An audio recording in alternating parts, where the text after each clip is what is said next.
the level looks a lot bigger, I find. You swim around the air, which isn't the first time we've done it, but it's... Hello everyone, CrystalFissure here. Welcome to another part of Spyro 2. In this part we're going to Breeze Harbour, a great level. Let's just check out the cutscene.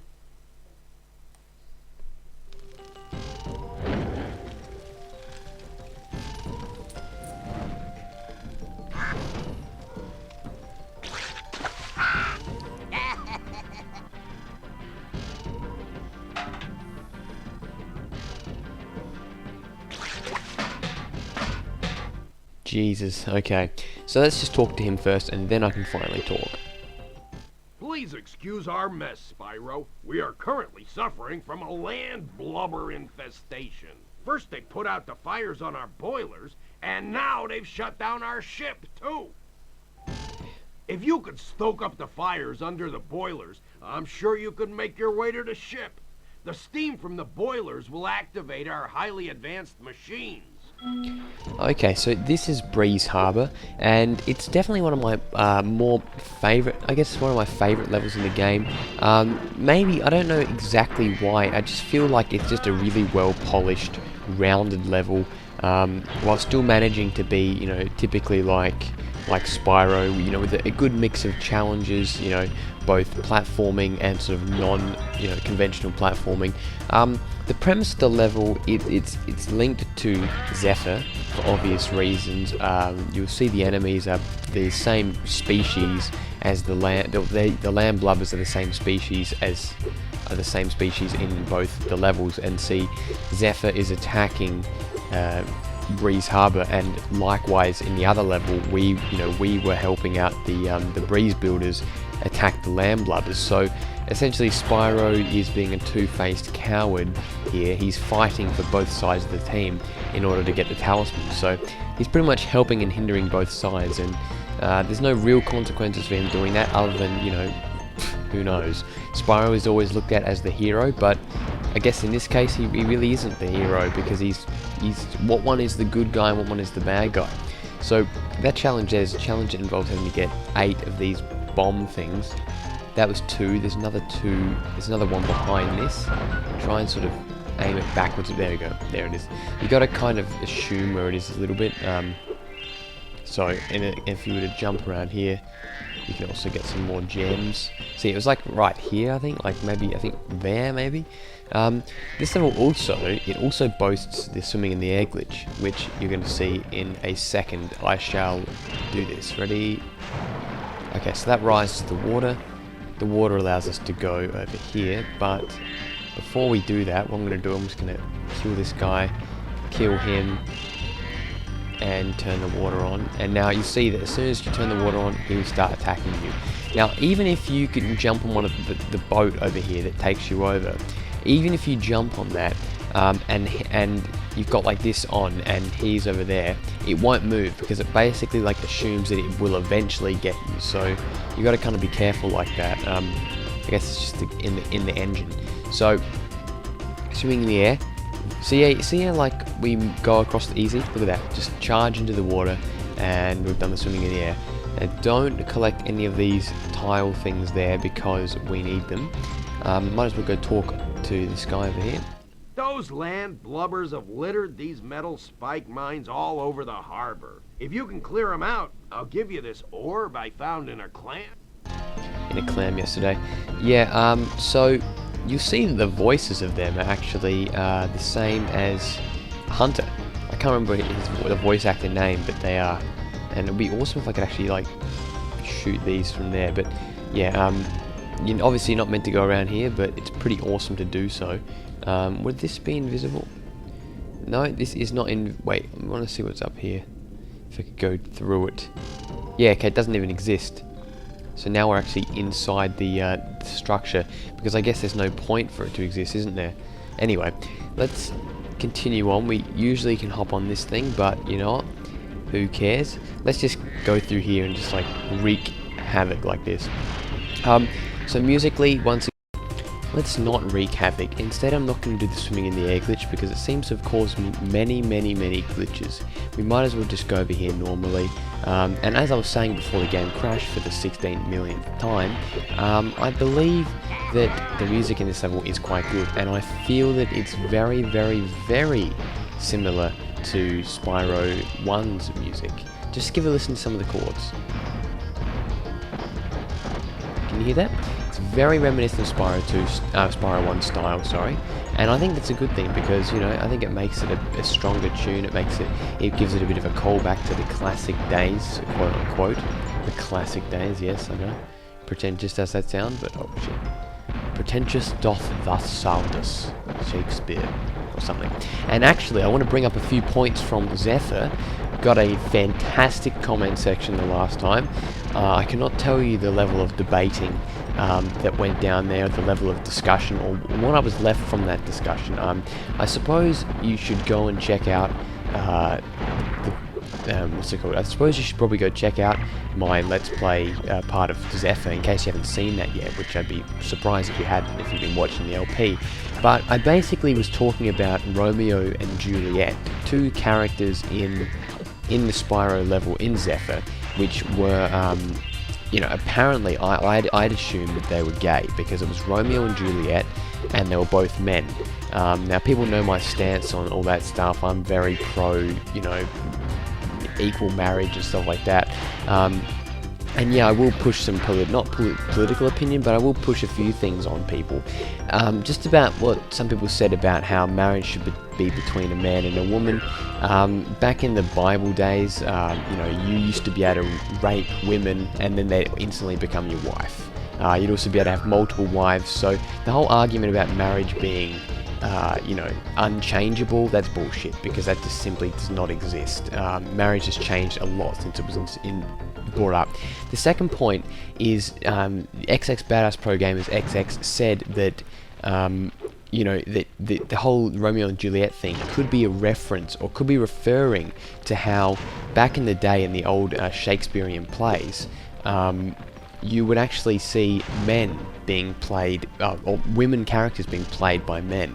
Now I'll continue this after the cutscene. Let's just, oh shit, let's go and talk. Yeah, at the start we did that awesome glitch to get up here earlier. It's pretty good, but let's just quickly go talk to him and then I'll continue my discussion. Thanks for getting our ship fired up, Spyro. Now we can proceed with our counterattack on Zephyr. Please take this talisman as a token of our gratitude. You're welcome, Squawk. You're welcome. But as I was saying, you know, I believe that, you know, if you look at, yeah, you know, what he said is right, because men did used to actually play women's roles. And see, now it could be, considering the level is, you know, pretty much it's all based off you know, famous sort of, you know, fairy tales or stories and stuff like that. Romeo and Juliet based off Shakespearean, Little Bo Peep. I can't exactly remember what Little Bo Peep originated from, but I've actually forgotten. I think it's a bit embarrassing that I actually have forgotten, but it's completely crossed my mind. But the point I'm trying to make is that, yeah, I mean, Joe could be correct there, because I mean they could just be referring to the fact that they're, you know, that they're just being played by a man. But still, this isn't a play. Spyro is still set in a quote is a real universe. It's not an act. So the man is a man, which means they would be truly, you know, in love. So I guess you could say there that even though they could be referring to the different ages or the different genders that were played by women. Thanks, Spyro. Here's that orb I promised. Sorry if it still has clam juice on it. Ugh, delicious. Not really. But yeah, even if they are referring to that, I think this still definitely is a homosexual undertone. Someone also said, this was a great 3 comments the guy left. Excellent comment from you. I've got to get your username. But he said that the whole line about, oh, if he wasn't so short, we'd get married. He interprets that, you know, subliminally as that being a statement on marriage itself, you know, like if he wasn't so gay, you know, they'd be able to get married, you know, basically saying a really minor, insignificant sort of orientation or lifestyle or general sort of personality, not personality, but a human characteristic and you know, definition so small. You know, there's such a small difference. Lucky for me that you came along. My machinery is broken, and the gears I need to repair it are scattered all over the tracks. Could you hop on? Yes, I could hop on the trolley. I'll talk about the trolley in a sec, but I'm mixed up for words for a second. What I'm trying to say is that small, minor differences in people as a whole determine, you know, whether two people can get married or do something like that. So it is very subliminal. Zephyr itself is just, I just think it's a message full of hidden, a level full of hidden messages, and I think that's great. So this is the trolley challenge, notoriously one of the harder challenges, I reckon. It's not difficult per se, like just, it's not like too difficult, it's just a lot of the time you can just make some silly little mistakes, and that's sort of, see there. Now you got to be really accurate in these little bits here. Trouble with the trolley, eh? Well, just use the deep. And funnily enough, his name is Fisher, so yep, he must be my cousin or something. Not that my last name's Fisher, but you know, whatever. So the music changes, give a listen to the music. Okay, you actually can't hear that well enough, so fuck you, game, for lowering the sound effects. But oh shit. Okay, you kind of need to concentrate. That's something that about this. I'm actually like kind of not lying down, but I'm kind of like leaning back. I really should concentrate. I'll actually get up and I'll do this properly now. Here we go. Okay, it's not that difficult. It's more just the fact that it can be luck based, and it can be kind of like you just got to be really you got to have like good reflexes and certain when you're like avoiding certain boxes. So definitely, yeah, I'll go through this way first. Jump over them. Now when they're like that, you jump them, and when they're on the TNT, you hit them. So definitely watch out for that. There we go, like that. 18. So now the rest of them are all around this area, which we've already cleared out the other area, luckily enough. So we can go like that. There we go. That was very lucky. There we go. Go around here. And so now we're actually already halfway done. Excellent. Now, oh shit, I realised I missed that, to get that collectible thing over there. Oh shit, whoops. I gotta be very careful there. Wait a minute. Oh, okay, I'm back. Sorry about that. Alright, so do a big jump, and hit that, and there we go, and shit, that was very lucky. Sheesh. That's actually pretty intense, I will say. Whoa, okay, so we're on 41. We can get the rest of it. So architecturally wise, Breeze Harbour, you know, it's a harbour, you know, everyone knows that, but it's kind of a different harbour. It's not the harbour that I envisioned it. Obviously the war between the two levels is very interesting. That was great work, Spyro. Now I can start fixing my machines. Here, I don't have room in my toolbox for this thing anymore. What, just like Foreman Bob hid his orb in the toolbox or whatever? Okay, anyway, Foreman Bob, classic guy. Okay, we haven't cleared the level out yet, and also this is, Angus and I were talking about how this only appears in 2 levels. No, it doesn't. This is the 3rd level it appears in, so awesome. Really awesome. Actually, it's kind of a forgotten power. I found it to be a very forgotten power-up. That's just my opinion there, but let's go across. So, yeah, you know, overall, like, the whole difference in the theme, you know, like, you've got the Zephyr, which is kind of, you know, like land-based, and it is very Spyro 1-esque in many respects. But then you've also got, this level, and they kind of fight. It's funny because they're fighting with, like, you know, there's like the old-fashioned electricity, you know, like, I guess, you know, fire, you know, used to power things and stuff, and it still does to this day. But it's interesting. Then you've got like Zephyr, which is kind of like on the land, and it's kind of, you know, powered by like high-powered, you know, what's the word? There we go. Get that. No, come on. It's like powered by, you know, like there's a lot of like turrets and stuff. So it seems like this world implements a mixture of, you know, it has bombs just like Zephyr. It has, what else has it got? It's got bombs just like Zephyr.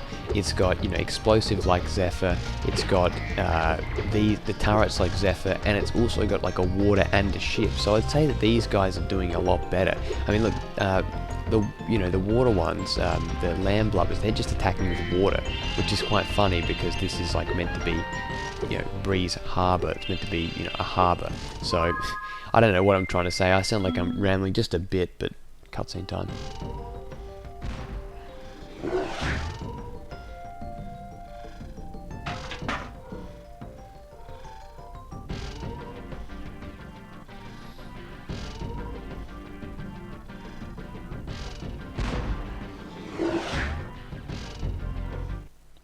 Yeah, they got their revenge. So I guess I'm kind of on the side of the lamb blubbers because they seem to be fighting fire with, not fire, fighting fire with water. So they seem to be the peaceful ones. They seem to be the peacekeepers, if you're catching my drift. Ha ha.